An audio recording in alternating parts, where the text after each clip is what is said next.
Ada seorang penembak bayaran yang menetapkan harga 100 juta per peluru. Suatu hari seorang pria mendatanginya di sebuah bar dan bertanya, "Apakah kamu orang yang mengenakan biaya 100 juta untuk satu tembakan?" Sang penembak menjawab, "Ya, itu benar." Pria itu bertanya, "Bagaimana jika kamu meleset?" Sang penembak melihat ke arah pria itu dan berkata dengan nada yang serius, "Saya tidak pernah meleset." Lalu pria itu berkata, "Oke, baiklah. Aku punya 300 juta. Aku baru tahu kalau istriku selingkuh dengan sahabatku. Mereka berdua sedang berada di motel sekarang." Sang penembak berkata, "Ayo kita ke sana." Mereka pergi ke toko di seberang motel dan naik ke rooftop. Sang penembak mengeluarkan senapannya, memasang skop dan mulai membidik. Pria itu berkata, "Saya ingin kamu menembak kepala istri saya dan buat alat kelamin sahabat saya hancur." Sang penembak melihat melalui skopnya. Dia terus menatap selama beberapa menit tanpa menembak. "Tunggu apa lagi?" tanya pria itu. "Tunggu sebentar," jawab si penembak. "Saya mungkin bisa menghemat 100 juta untukmu." Seorang pria menelepon istrinya dari kantor dan berkata, "Sayang, aku diajak pergi memancing ke Pulau Lombok bersama bosku dan beberapa temannya. Aku bakal pergi selama seminggu. Ini kesempatan bagus buat aku untuk dapat promosi yang udah lama aku idam-idamkan. Jadi bisa nggak tolong kemasin baju buat seminggu dan siapin peralatan pancing serta kotak pancingku. Kami bakal berangkat dari kantor, dan aku bakal mampir ke rumah buat ngambil barang-barangku. Oh iya, jangan lupa, tolong juga kemasin piyama biruku yang baru ya." Sang istri merasa ini kedengarannya agak mencurigakan. Tetapi sebagai istri yang baik, dia pun menuruti permintaan suaminya.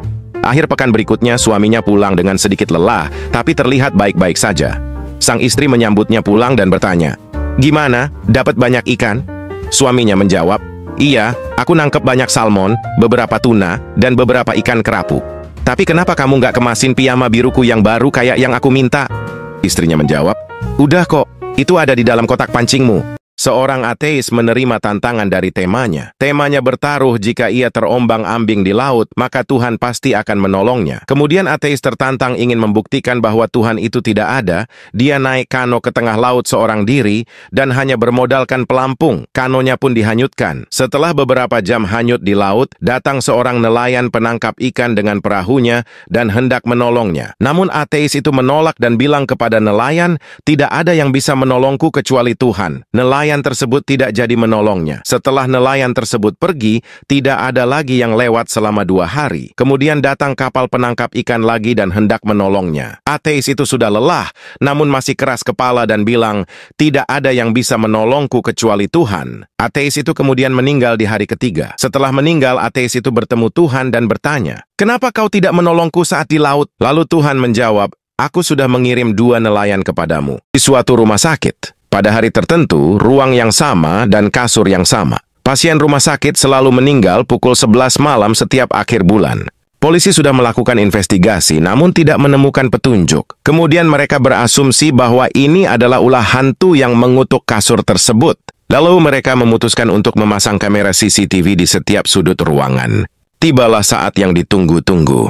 Waktu mendekati pukul 11 malam. Mereka yang melakukan investigasi menunggu dengan cemas, keringat dingin, dan hati berdebar-debar. Waktu menunjukkan tepat pukul 11 malam. Pada layar CCTV, datang seorang pekerja cleaning service paruh waktu bernama Dennis. Dia mencabut kabel regulator oksigen dan mengisi ulang baterai handphonenya, lalu melanjutkan pekerjaannya.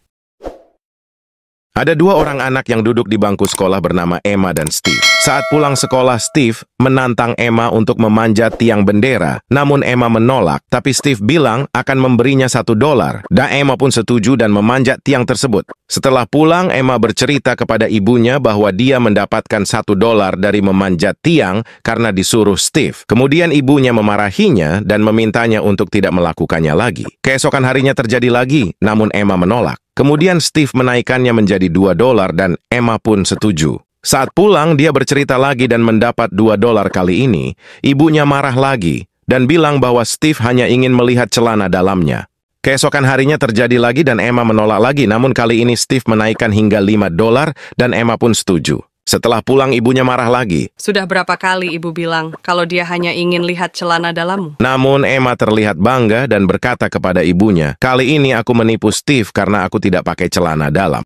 Seorang gadis 18 tahun mengatakan kepada ibunya bahwa dia terlambat haid selama 2 bulan. Ibunya kemudian membeli tes pack dan menyatakan bahwa anaknya hamil. Ibunya sangat marah dan mengutuk. Lalu gadis melakukan panggilan di handphonenya. Setengah jam kemudian datang mobil Ferrari dan parkir di depan rumahnya. Dari mobil itu keluar seorang pria dewasa dengan setelan jas mahal. Kemudian mereka berbicara di ruang keluarga. Pria itu berkata pada ayah gadis, "Anakmu menelponku karena masalah itu, namun aku tidak bisa menikahinya karena masalah personal keluarga. Sebagai gantinya, aku akan memberikan kompensasi. Jika yang lahir bayi perempuan, aku akan memberinya sebuah villa di pantai, sebuah rumah dan tabungan $2 juta. Jika yang lahir bayi laki-laki, aku akan mewariskan satu pabrik untuk dia kelola dan uang tabungan $4 juta. Dan jika gadis itu keguguran, kira-kira apa yang bisa kuberikan pada kalian?" Ayah gadis kemudian mendekat dan berbisik, "Jika itu terjadi, kamu harus menghamilinya lagi." Suatu hari, Johnny melakukan kencan buta, namun dia cukup ragu ketika bertemu. Ia takut nanti pasangannya merupakan orang yang jelek, berhubung dia cukup percaya diri dengan tampangnya. Lalu dia mencoba mencari solusi atas masalah tersebut, dan dia datang ke podcast Kasih Solusi dan menemukan aplikasi yang cocok sebagai jalan keluar. Aplikasi tersebut berupa telepon palsu yang jika kita menggunakan kode "Mama ada masalah apa?", maka aplikasi itu akan membantunya dengan memberikan masalah palsu untuk kabur jika wanita yang dia temui jelek. Tibalah saatnya kencan buta. Johnny pun menghampiri rumah wanita yang dia ajak kencan dan mengetuk pintu. Wanita itu pun membukakan pintu dan ternyata wanita itu sangat cantik dan manis. Johnny sangat terpikat kepadanya. Johnny pun mencoba membuka percakapan. Tiba-tiba telepon wanita itu berdering dan wanita menjawab, Mama ada masalah apa? "Selama beberapa tahun Pak Tejo tidak pernah mencukur semua bulu di wajahnya. Baik itu kumis, janggut, dan brewoknya. Kemudian terbesit di pikirannya untuk mencukur semua bulu di wajahnya. Lalu Pak Tejo pun pergi ke salon terdekat dan melakukan perawatan wajah. Setelahnya ia pulang dan terpikirkan apakah anaknya masih mengenalinya ketika semua bulu di wajahnya sudah hilang. Sesampainya di sana dia berpura-pura menanyakan arah kepada anaknya yang sedang bermain di depan rumah. "Nak, apakah kamu tahu di mana rumah Pak Tejo?"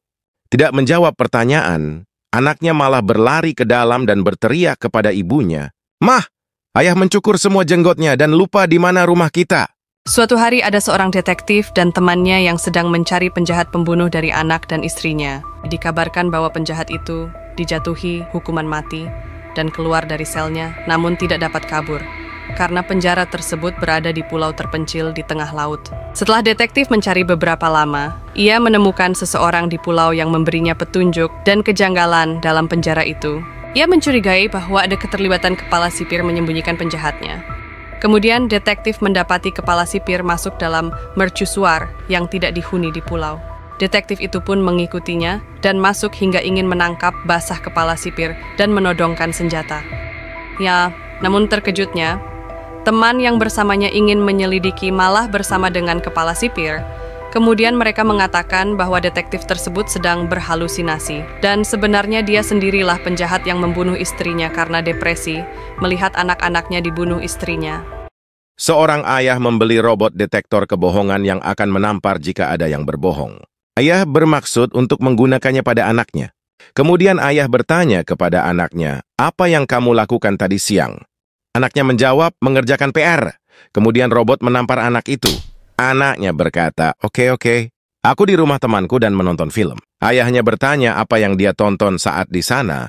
Kemudian anaknya menjawab Finding Nemo. Kemudian robot menampar anak itu. Anaknya menjawab, Oke, aku menonton video porno." Ayahnya berkata, "Apa? Saat di umurmu aku tidak tahu apa itu video porno." Kemudian robot itu menampar ayahnya. Ibunya kemudian bilang, Wow, ternyata dia memang anakmu. Kemudian robot itu menampar ibunya.